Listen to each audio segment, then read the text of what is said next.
السلام علیکم ورحمۃ اللہ وبرکاتہ۔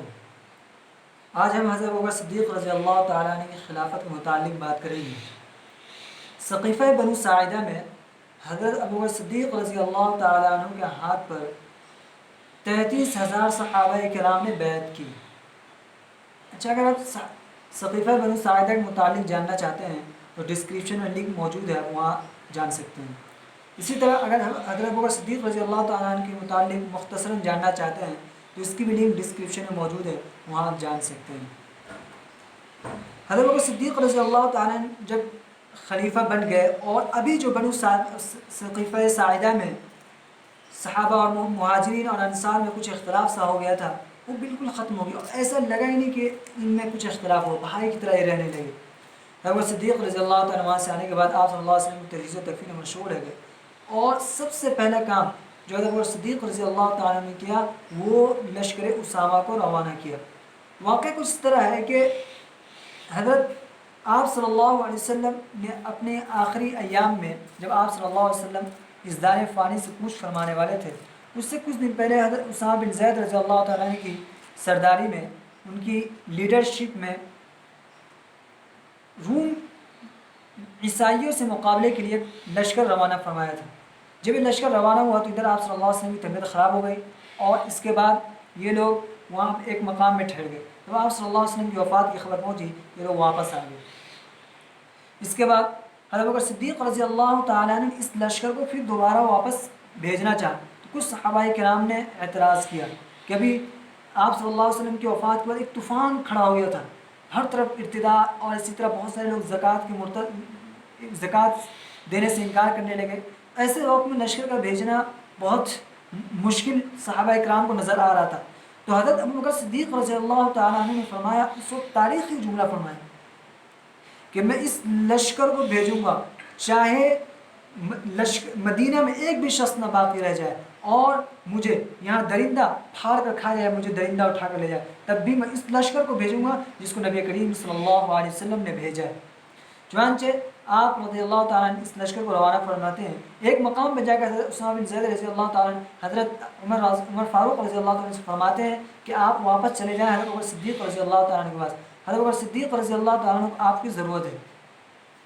وہاں سے حضرت عمر فاروق رضی اللہ تعالیٰ عنہ واپس آتے ہیں، اور اس کے بعد جب حضرت عمر فاروق رضی اللہ تعالیٰ عنہ واپس آتے ہیں تو اسی کے ساتھ ساتھ حضرت انصار بھی حضرت عمر فاروق رضی اللہ تعالیٰ عنہ کو ایک پیغام دیتے ہیں۔ حضرت عمر فاروق سب سے پہلے خلیفہ حضرت ابوبکر صدیق رضی اللہ تعالیٰ عنہ کو حضرت اسامہ کی بات سناتے ہیں اور کہتے ہیں کہ وہ، اور دوسری بات اس کے بعد حضرت انصار کی بات کہتے ہیں کہ انصار کا کہنا ہے کہ کسی معمر شخص کو یا کسی سن رسیدہ شخص کو ہمارا سپہ سالار بنا جائے، اور کسی معزز خاندان کے شخص کو۔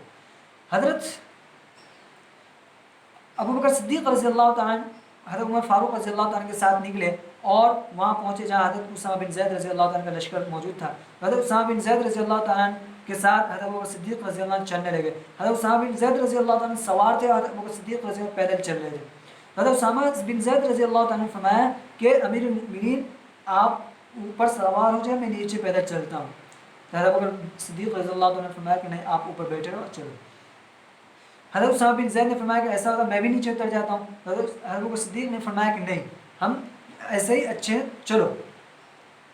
حضرت ابوبکر صدیق رضی اللہ عنہ سے یہ کہنا چاہ رہے تھے کہ انصار نے جو کہا تھا کہ کسی معزز شخص کو یا کہ کسی عمر رسیدہ شخص کو سپہ سالار بنا کر بھیجا جائے، تو حضرت اسامہ بن زید رضی اللہ تعالیٰ کی عمر اس وقت 17 سال تھی۔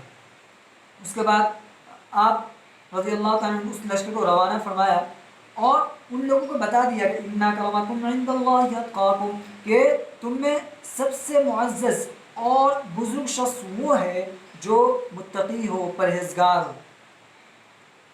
اس کے بعد حضرت ابوبکر صدیق رضی اللہ تعالیٰ نے حضرت اسامہ بن زید رضی اللہ تعالیٰ نے کچھ نصیحتیں فرمائی اور فرمایا کہ کسی بچے اور عورتوں کو قتل مت کرنا، اور یہودی اور عیسائی میں ان لوگوں کو قتل مت کرنا جو تمہارے مقابلے میں نہ آئے، درختوں کو مت کاٹنا، گھروں کو مت برباد کرنا، جھوٹ مت بولنا، خیانت مت کرنا، بدعہدی مت کرنا وغیرہ، بہت ساری نصیحتیں فرمائی۔ اس کے بعد یہ لشکر روانہ ہوا، وہاں جا کر رومیوں سے مقابلہ ہوا اور رومیوں کو شکست ہوئی.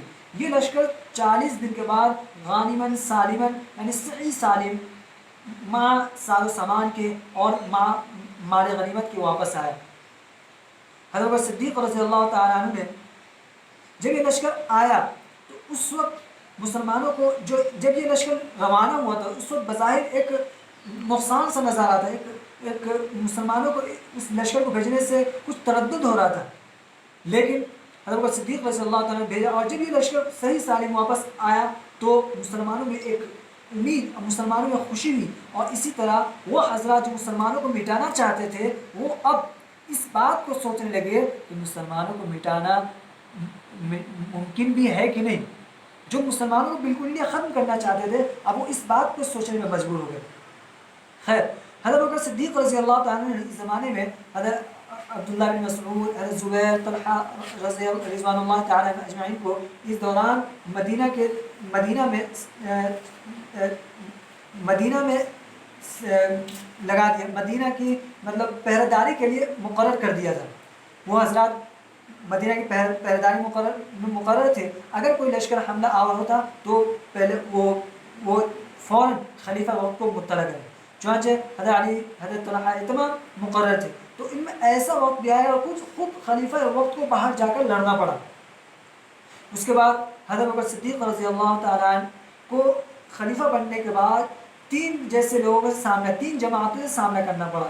ایک وہ جماعت تھی جو مسلمان تھی، یعنی اللہ اور اس کے رسول صلی اللہ علیہ وسلم پر ایمان رکھتی تھی اور اللہ کے اور تمام احکامات کو فالو کرتی تھی، تمام احکامات کی تابع داری کرتی تھی. دوسری جماعت وہ تھی جو زکوٰۃ دینے سے انکار کر رہی تھی. ان کا کہنا تھا کہ ہم نبی کریم صلی اللہ علیہ وسلم کے زمانے میں زکوٰۃ دیتے تھے، اب زکوٰۃ نہیں دیں گے. تیسری جماعت وہ تھی جو مدعیان نبوت یعنی مسلمہ بن کذاب، طلحہ، اس طرح دوسرے لوگوں نے جو نبوت کا دعویٰ کیا تھا اس پر ان لوگوں نے یہ تیسری جماعت ان لوگوں پر ایمان لے آئی. تیسری جماعت سے لڑنے میں کسی کو اختلاف نہیں تھا، تمام صحابہ متفق. البتہ دوسری جماعت جنہوں نے زکوٰۃ دینے سے انکار کیا تھا، حضرت بکر صدیق رضی اللہ تعالیٰ نے کہا تھا کہ ہم ان سے بھی لڑیں گے. دوسرے بعض صحابہ کے اس پہ اعتراض تھا. حضرت عمر فاروق رضی اللہ تعالیٰ عنہ جیسے جلیل القدر صحابی کو بھی اعتراض تھا. بعد میں اللہ تبارک و تعالیٰ نے ان کو اطمینان دیا اور خود ان کو اطمینان اور سکون ہو گیا کہ حضرت بکر صدیق رضی اللہ تعالیٰ کی رائے درست اور صحیح ہے. چنانچہ حضرت بکر صدیق رضی اللہ تعالیٰ اس لشکر سے لڑائی کے لیے، مقابلے کے لیے 11 فوجیں تیار کی اور ہر ایک الگ الگ سپہ سالار بنایا. چنانچہ ایک لشکر کا سپہ سالار حضرت خالد بن ولید کو اور ایک حضرت عکرمہ بن ابی جہل رضی اللہ تعالیٰ عنہم کو بنایا. حضرت خالد بن ولید رضی اللہ تعالیٰ عنہ کی سپہ سالاری میں مسلمہ بن کذاب کو قتل کیا گیا اور مسلمہ بن کذاب کو قتل کرنے والا حضرت قاتل حمزہ حضرت وحشی رضی اللہ تعالیٰ عنہ ہے. تو حضرت وحشی فرمایا کرتے تھے کہ جس طرح میں نے ایک اسلام کے ہیرو کو قتل کیا ہے حضرت حمزہ رضی اللہ تعالیٰ عنہ کو، اسی طرح میں نے اسلام کے بدترین دشمن کو قتل کیا یعنی مسلمہ بن کذاب کو. خیر، اللہ تبارک و تعالیٰ نے حضرت ابوبکر صدیق رضی اللہ تعالیٰ کی دور بینی اور اسی طرح آپ فار سائٹڈ تھے، دور رس. چنانچہ آپ کی دور بینی کی وجہ سے اس فتنے کو صرف 1.5-2 سال یا 1 سال کی مدت میں اللہ تبارک و تعالیٰ نے ختم کر دیا. اللہ تبارک و تعالیٰ سے دعا ہے کہ اللہ تبارک و تعالیٰ حضرت ابوبکر صدیق رضی اللہ تعالیٰ کے درجات کو بلند فرمائے. آمین.